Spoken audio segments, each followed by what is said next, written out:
참으로 존귀하신 예수님 이름으로 감사하며 기도합니다. 아멘. 하나님의 말씀 누가복음 4장 16절에서부터 30절까지 말씀입니다. 누가복음 4장 16절에서부터 30절 하나님의 말씀 같이 교독하겠습니다.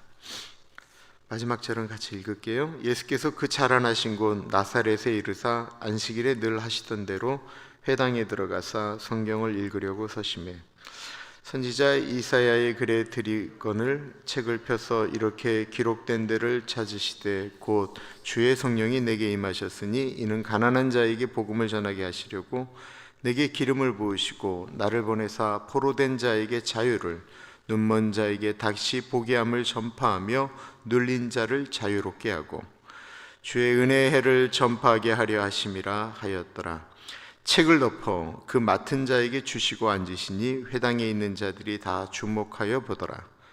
이에 예수께서 그들에게 말씀하시되 이 글이 오늘 너희 귀에 응하였느니라 하시니 그들이 다 그를 증언하고 그 입으로 나오는 바 은혜로운 말을 놀랍게 여겨 이르되 이 사람이 요셉의 아들이 아니냐. 예수께서 그들에게 이르시되 너희가 반드시 의사야 너 자신을 고치라는 속담을 인용하여 내게 말하기를 우리의 들은 바 가버나움에서 행한 일을 내 고향 여기서도 행하라 하리라. 또 이르시되 내가 진실로 너에게 이르노니 선지자가 고향에서는 환영을 받는 자가 없느니라. 내가 참으로 너에게 이르노니 엘리야 시대에 하늘이 3년 6개월간 닫히어 온 땅에 큰 흉년이 들었을 때에 이스라엘에 많은 과부가 있었을 때 엘리야가 그중 한 사람에게도 보내심을 받지 않고 오직 시돈 땅에 있는 사렙다의 한 과부에게 뿐이었으며 또 선지자 엘리사 때에 이스라엘에 많은 나병 환자가 있었을 때 그중에 한 사람도 깨끗함을 얻지 못하고 오직 수리아 사람 나아만 뿐이었느니라. 회당에 있는 자들이 이것을 듣고 다 크게 화가 나서 일어나 동네 밭으로 쫓아내고 그 동네가 건설된 산 낭떠러지까지 끌고 가서 밀쳐 떨어뜨리고자 하되 예수께서 그들 가운데서 지나서 가시니라. 아멘. 오늘 말씀에 우리가 생각해야 될 단어가 하나 있는데 그는 편견이라는 말과 선입관이라고 하는 말이에요. 편견이라는 말은 다 아시겠지만 한편, 이편, 저편, 내 편, 상대방 편 이렇게 편을 가른다라고 할 때 편이라고 하는 것은 한쪽으로 치우쳤다라는 것을 의미하는 거죠. 그러니까 아예 처음부터 내 생각이 이렇게 한쪽으로 치우쳐져 있는 거예요. 이 사람이 싫다. 왜 싫어? 내가 좋아하는 사람이 저 사람을 싫어해. 그래서 나도 싫은 거예요. 이건 편견이에요. 이스라엘 당시에 수많은 사람들이 편견을 갖고 있었습니다. 그것은 예수님이라고 하는 존재가 메시아가 될 수가 없다라고 하는 거예요. 그들이 갖고 있던 편견은 메시아는 다윗의 자손에게서 나와야 되니까 분명히 저 제사장 그룹이나 어떤 이렇게 고유 좋은 왕족 집안에서만 있을 것이다라고 하는 생각을 갖고 있으니까 예수님이 메시아다라고 얘기하는 것 자체가 말이 안 되는 거예요. 예수님은 왕이 될 수가 없어요. 또 다른 것은 선입관이라고 얘기해요. 선입관이라고 하는 건 내가 지금 말씀드린 건 내가 먼저 선자예요. 내 머릿속에 이미 들어가 있는 생각이 있기 때문에 그 생각이 갖고 있으면 어떤 것들을 이렇게 볼 수가 없는 거죠. 그걸 선입견이라고 그래요. 내가 이렇게 이미 머릿속에 갖고 있는 거예요. 어떤 모습을 딱 보는 순간 내 머릿속에 딱 생각이 딱 들어가 있으면 딱 얼굴을 보는 순간 그래요. 저 사람은 나쁜 사람이야. 왜 나쁜 상관이에요? 내가 저렇게 생긴 사람을 여러 봤는데 그 사람들은 저렇게 생긴 사람은 다 나쁜 사람이야. 이렇게 생각하는 건 머릿속에 이미 그 생각이 들어가 있으면 그런 거예요. 예를 들면 성경에 나와 있는 요한복음에 보면 나다나엘이라고 나오는데 안드레가 와서 이야기를 하죠. 빌립이 와서 내가 메시아를 만났다 그랬더니 나다나엘이 그래요. 아니 나사렛에서 무슨 선한 것이 나오겠느냐라고 얘기를 해요. 그건 무슨 얘기예요? 나사렛 사람들은 다 나쁜 나쁘다라는 거예요. 나사렛 사람들은 결코 좋다라는 게 아니에요. 그러니까 이 사람이 갖고 있는 건 선입관이에요.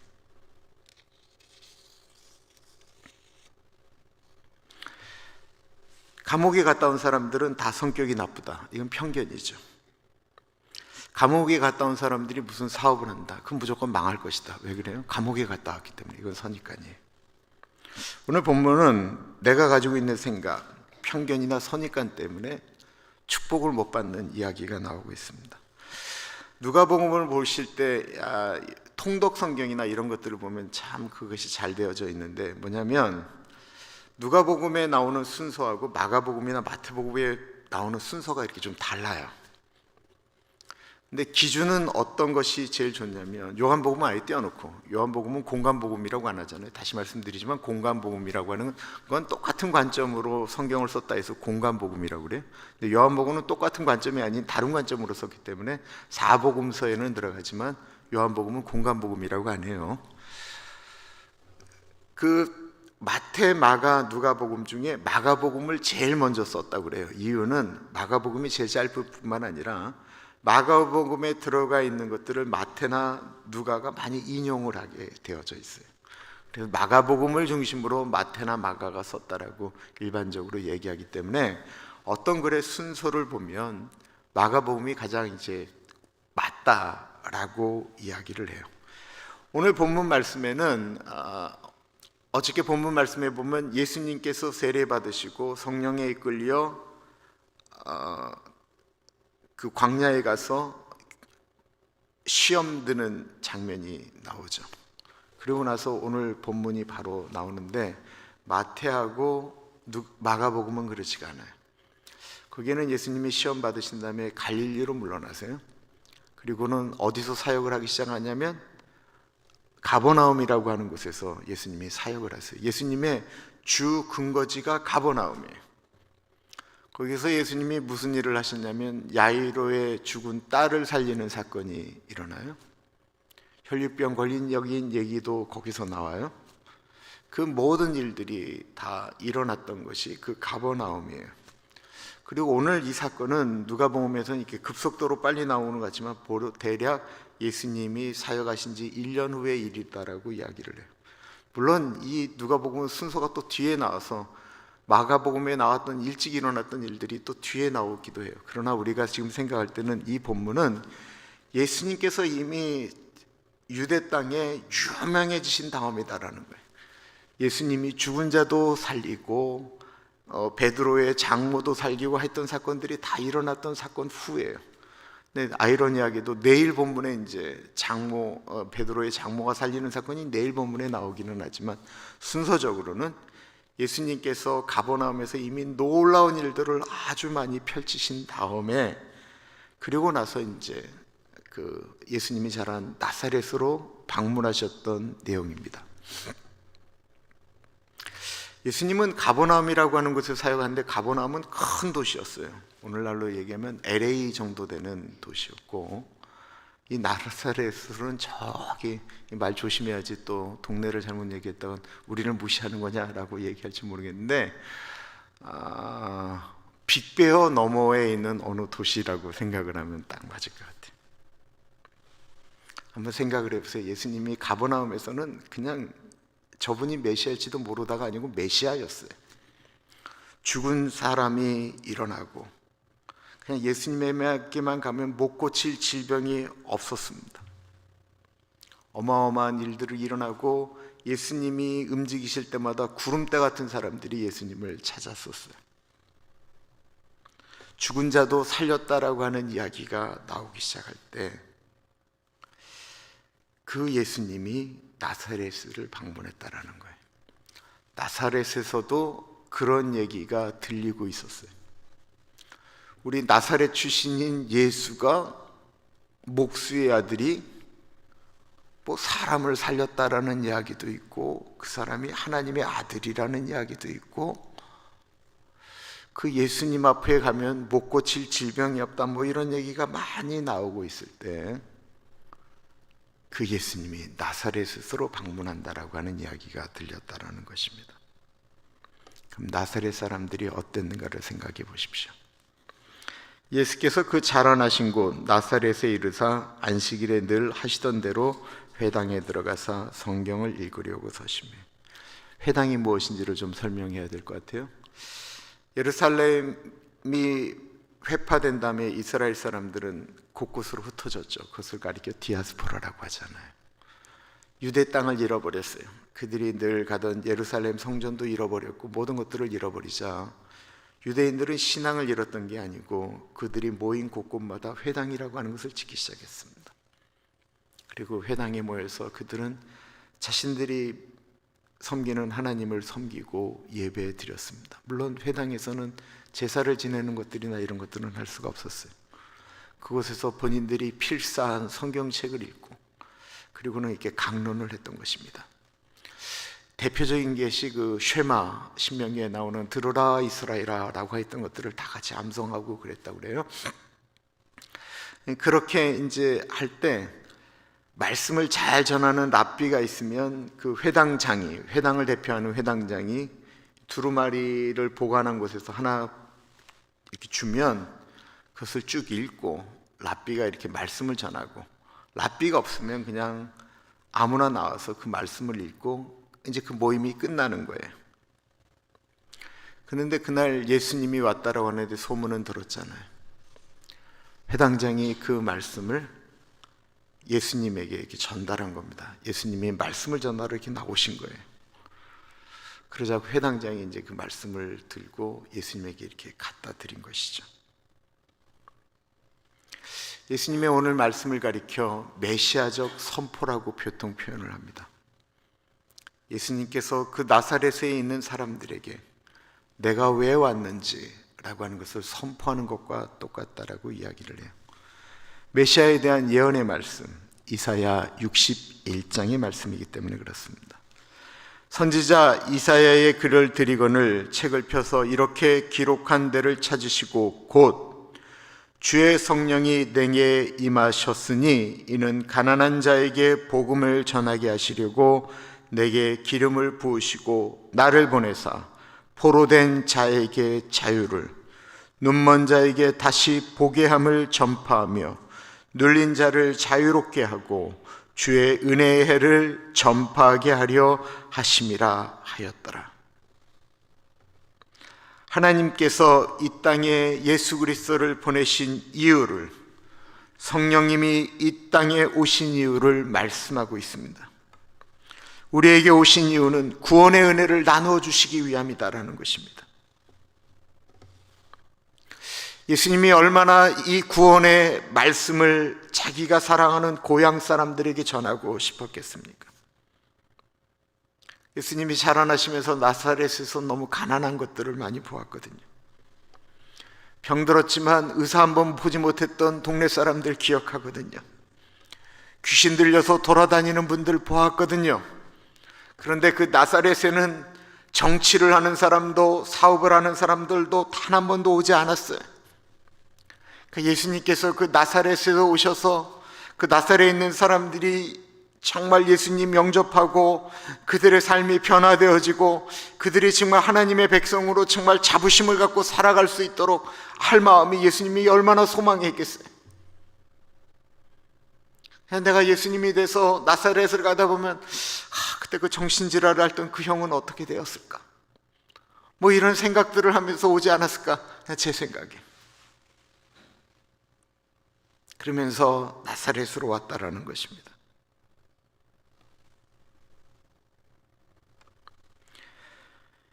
여기 주의 성령이 내게 임하시면 하는 행동들이 나옵니다. 가난한 자에게 복음을 전하고 기름을 부으시고 포로된 자에게 자유를, 눈먼 자에게 다시 보게 함을 선포한다라고 하셨습니다. 우리가 성령 충만하려고 하는데 많은 분들이 성령 충만이 남보다 돋보이려고 한다라는 것입니다. 남들보다 신령해 보이려고도 뭐 그럴 수 있어요.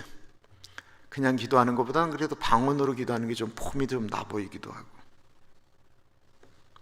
그래서 자칫 성령 충만하면 이게 교만으로 간다라는 것입니다. 성령 충만의 최고봉은 무엇일까요? 가장 영적인 것은 낮아짐이라고 표현하고 있습니다.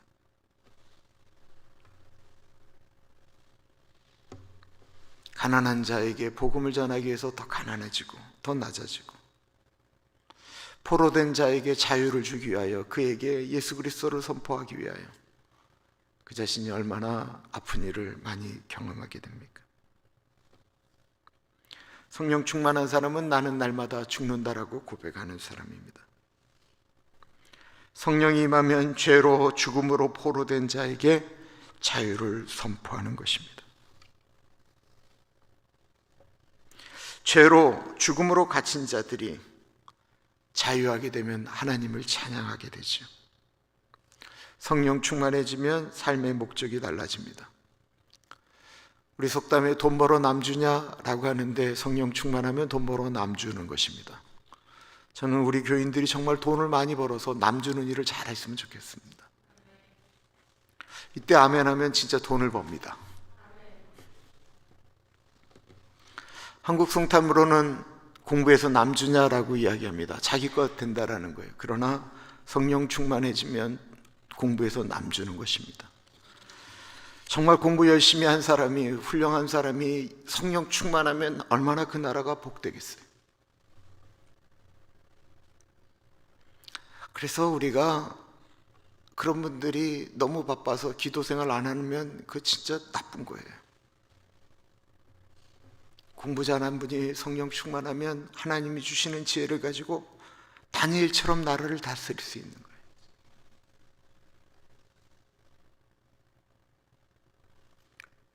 우리가 결혼하는 것도 내가 행복하기 위함이 아니고 내가 결혼함으로써 그 사람이 행복한 거예요. 내가 가정을 이룸으로 그 가정에서 일어나는 폭발력은 다른 가정을 섬기는 거예요.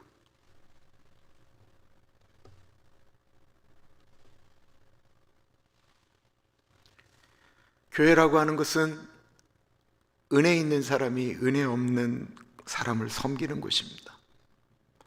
이거 제가 정말 많이 이야기하네요. 누가 참아야 됩니까? 힘 있는 자, 돈 있는 자, 뭐 이런 얘기가 아니에요. 교회는 누가 참느냐? 은혜 있는 사람이 참는 거예요. 그래야 문제가 되지가 않아요.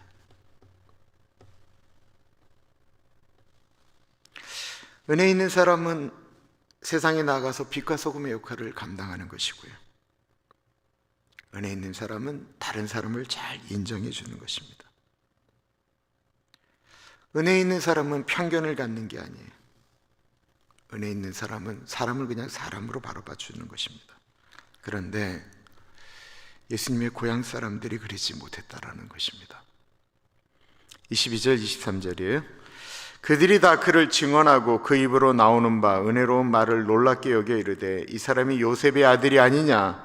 예수께서 그들에게 이르시되 너희가 반드시 의사야 너 자신을 고치라는 속담을 인용하여 내게 말하기를 우리가 들은 바 가버나움에서 행한 일을 내 고향 여기서도 행하라 하리라.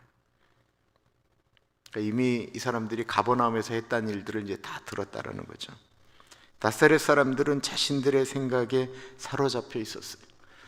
쭉 앉아서 예수님이 이사야 말씀을 전하는데 그들의 생각 가운데 저 무식한 요셉의 아들이, 이제 과부된 마리아의 아들이, 정규교육도 제대로 못 받았던 사람이 좀 무슨 소문이 나는데 뭐 말씀은 좀 제대로 전하나?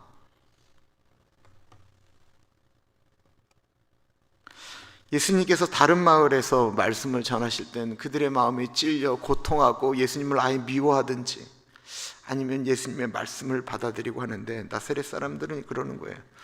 어쭈 좀 하는데 예수님에 대한 평가가 그랬다라는 것입니다. 예수님이 우리가 생각했던 것보다는 괜찮지만 나사렛 사람들은 이 사람이, 이 예수님이 괜찮은 사람이지만 자기들보다 괜찮은 거 원치 않는 거예요.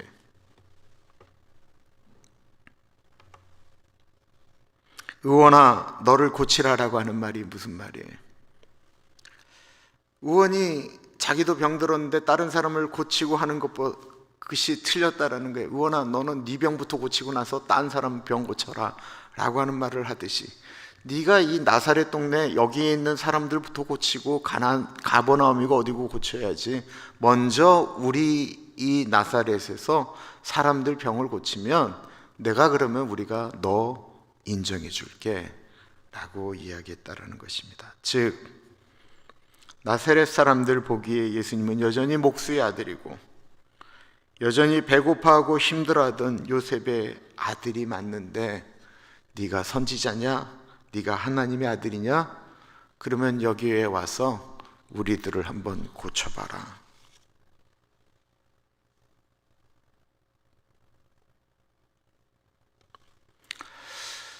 우리가 좀 다른 분들이 하는 일들을 좀 선하게 봐주면 되는데 우리는 어떤 의도가 있을 것이다, 혹은 이렇게 좀 깎아내려서 볼 때가 종종 있습니다. 예수님께서 메시아적 선포를 할 때 가난하고 눌리고 붙잡히고 눈먼 자들이 회복될 것이다 라고 이야기할 때 나사렛 사람들이 그렇습니다. 예수님 우리를 잘 아시지 않습니까? 우리가 얼마나 가난한 줄 아시지 않습니까? 우리가 얼마나 병들었는 줄 알지 않으십니까? 우리의 그 가난함과 억눌림과 이 모든 것들이 우리를 눈멀게 하지 않았습니까? 우리를 회복시켜 주십시오 라고 만약에 말씀했다고 한다면 예수님이 그 나사렛에서 얼마나 많은 일들을 하고 싶으셨겠어요? 예수님을 인정만 해주면 예수님이 얼마나 많은 일들을 정말 하고 싶으셨겠어요? 지금도 예수님을 인정하는 사람이 복받는 거예요. 하나님을 하나님으로 대접하는 사람들이 하나님의 아들이 되는 거예요. 하나님을 믿는데 하나님으로 하나님 되게 안 하는 거예요. 하나님의 이름을 부르는데 하나님으로 인정 안 하고 하나님의 이름을 부르는 거예요. 예수님을 예수님이라고 부르긴 하는데 예수님을 하나님의 아들이라고 생각하면 이름을 부르는 게 아니에요. 그래서 하나님으로 하나님 되게 하라고 말씀하는 거예요. 근데 이 땅에 있는 수많은 예수 믿는 사람들이 하나님을 예 이름을 부르는데 하나님으로 하나님 되게 하지 않는다라는 거예요.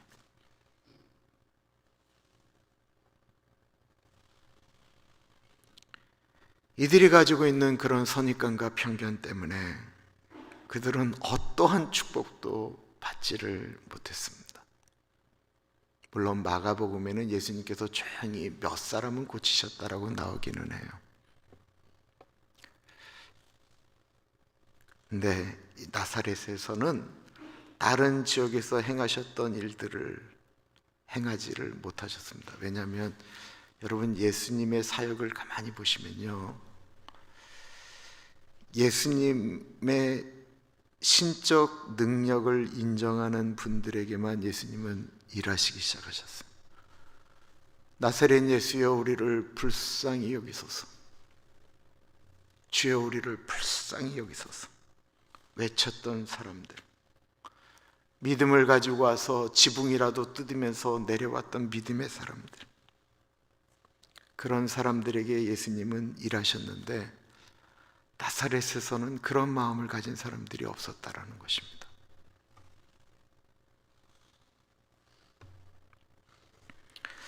신앙적인 그런 편견도 우리를 하나님에게서 멀어지게 만듭니다. 본인이 갖고 있던 어떤 가르침이나 이런 것들이 이렇게 다 우리 머릿속에 들어가 있죠. 근데 지금 이 자리에 있는 순간은 여러분들은 이 마이크 스피커를 통해서 나오는 제 설교밖에 지금 들을 수가 없어요. 그죠?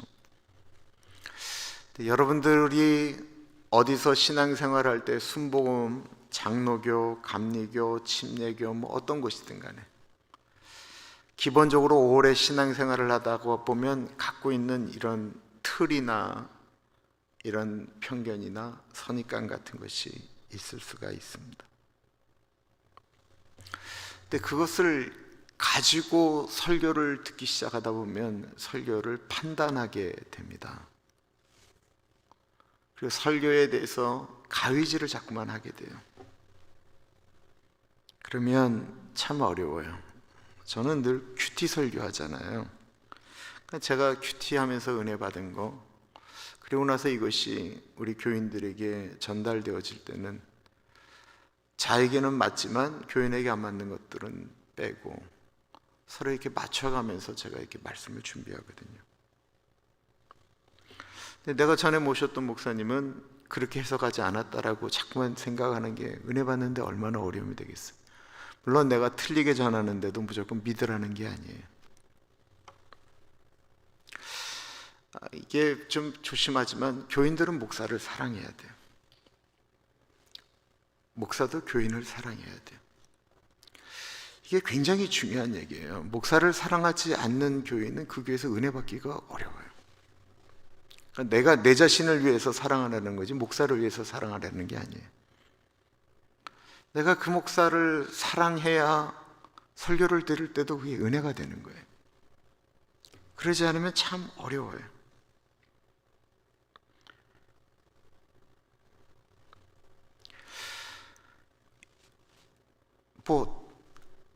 내가 이렇게 말씀드리면 또 조심스럽긴 한데, 다른 교회 훌륭한 목사님 설교를 듣지 말라는 건 아니에요. 그러나 그 목사가 우리 목사가 될 수는 없어요. 또 교인들을 위해서 그 이름을 부르면서 기도하는 건 난데, 다른 교회 목사 아무리 사랑해봤자 그 목사는 그분을 위해서 기도하지 않거든요.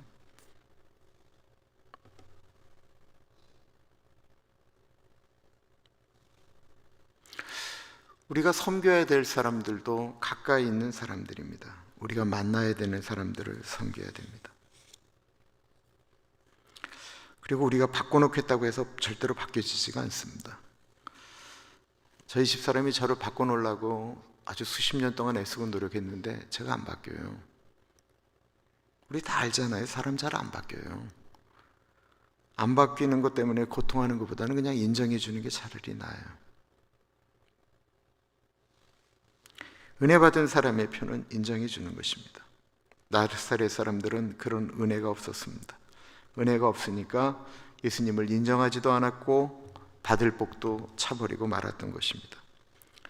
예수님이 계속 말씀하십니다. 내가 참으로 너에게 이르노니 엘리야 시대에 하늘이 3년 6개월간 닫히어 온 땅에 큰 흉년이 들었을 때에 이스라엘에 많은 과부가 있었을 때 엘리야가 그중 한 사람에게도 보내심을 받지 않고 오직 시돈 땅에 있는 사렙다의 한 과부에게 뿐이었으며 또 선지자 엘리사 때에 이스라엘에 많은 나병 환자가 있었을 때 그 중에 한 사람도 깨끗함을 얻지 못하고 오직 수리아 사람 나아만 뿐이었느니라. 이스라엘에 큰 흉년이 들었어요. 이스라엘뿐만 아니라 온 근동이 다, 가나안 그 전체 지역이 다 흉년이 든 것이죠. 엘리야가 그때 찾아간 사람은 이스라엘에 홀로 있는 수많은 과부들이 아닌 사렙다라고 하는 지역에 있었던 한 여인이었습니다. 이유가 무엇입니까? 이스라엘 사람들이 자신과 같은 이스라엘 한 사람인 엘리야를 인정하지 않는 거예요. 엘리야를 인정하지 않으니까 엘리야가 그 수많은 과부들을 제쳐놓고 사렙다 과부한테 찾아갔다라는 것입니다. 그런 와중에 엘리야를 섬긴 유일한 여인이 사렙다의 한 과부였어요. 엘리야가 사렙다에 가고 싶은 마음이 아니었어요. 엘리야가 그 갈멜산에서 싸우고 전투하고 했던 그 엘리야가 얼마나 조국을 사랑하는 사람이었는데요.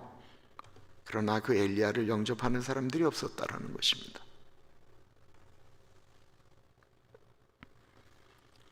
그래서 엘리야가 일으켰던 기적이 무엇입니까?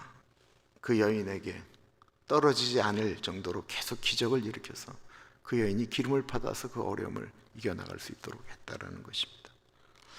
두 번째가 엘리야의 제자 엘리사 때 이야기를 하고 있습니다.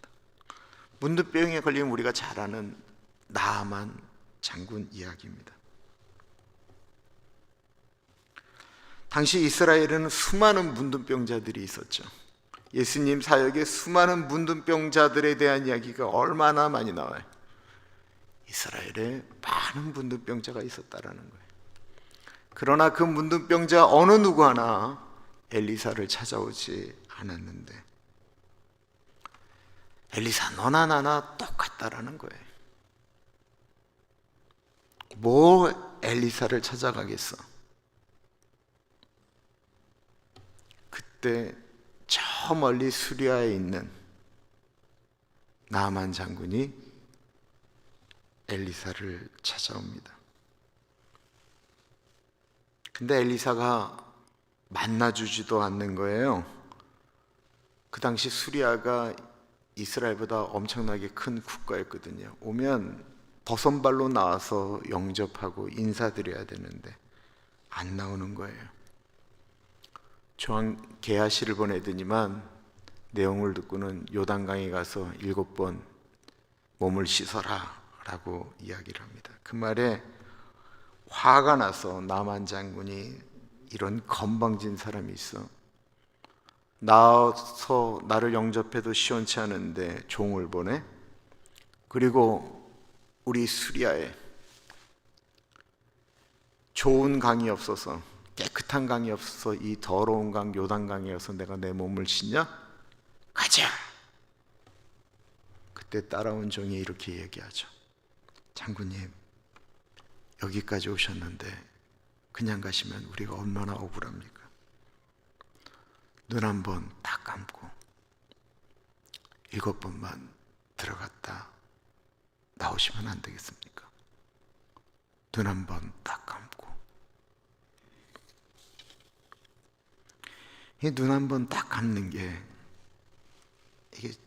이게 행복이에요. 이게 은혜예요.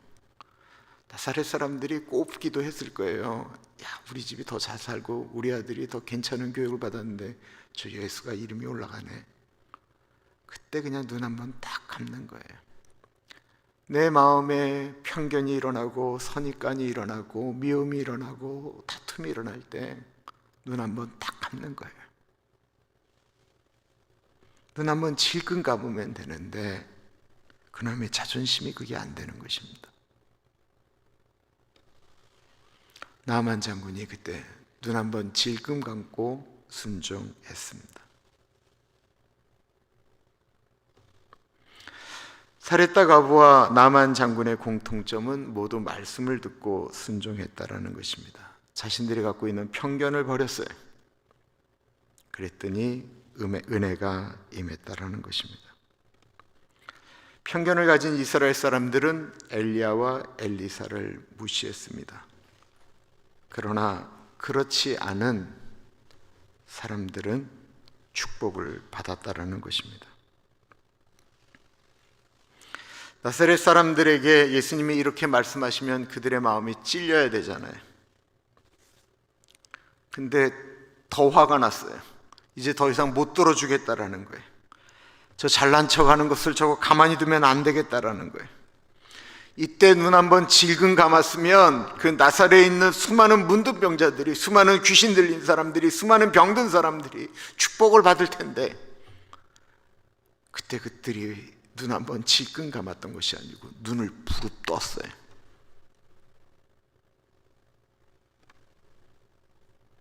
그리고는 예수님을 회당에서 내몰았습니다. 과격한 사람들은 예수님을 내몬 정도가 아니에요. 예수님을 밀쳐서 낭떠러지까지 끌고 가서는 떨어뜨려 죽이려고 했다라는 것입니다. 그때 예수님께서 처음으로 나사렛에서 기적을 일으키세요. 그 기적은 자신을 밀치는 사람들 사이를 유유히 이렇게 빠져나가시는 거예요. 사람들이 예수님을 아무리 밀려고 그래도 예수님이 이렇게 이상하게 비껴서 거기를 빠져나갔어요. 이것이 예수님께서 나사렛 사람들에게 보여주신 기적이었습니다.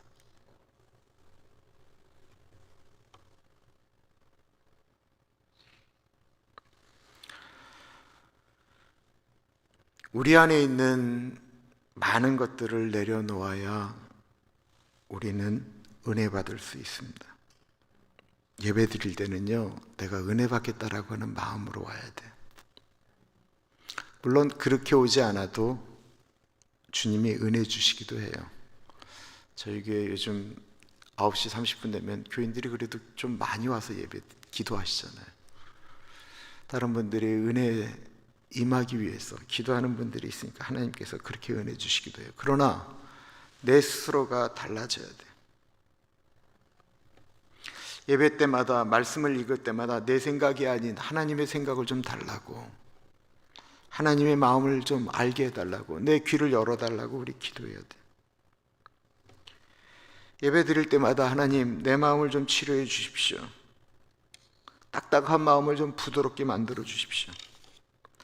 내 생각이 은혜 받는 것을 막지 않도록 하나님 동행해 주옵소서. 저 찬양 내가 모르는 찬양인데 내가 은혜 받게 해 주십시오. 그 은혜는 이렇게 막 사모해야 돼요. 그렇게 간절하게 나아갈 때 우리 안에 주님이 주시는 은총이 있을 것입니다. 변화되어지는 사람들은 간절함이 있습니다. 그리고 그 간절함이 우리를 변화시킵니다. 절대로 내가 갖고 있는 편견이나 생각으로 하나님 앞에 나아가지 마십시오.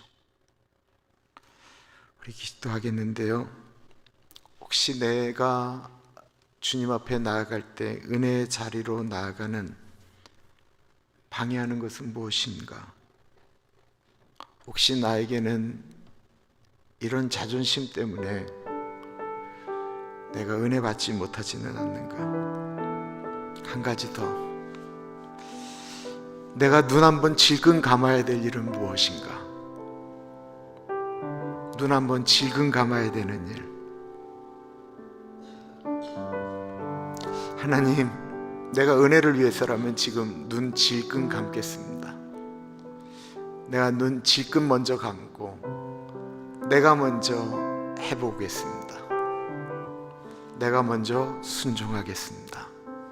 우리 같이 기도하겠습니다.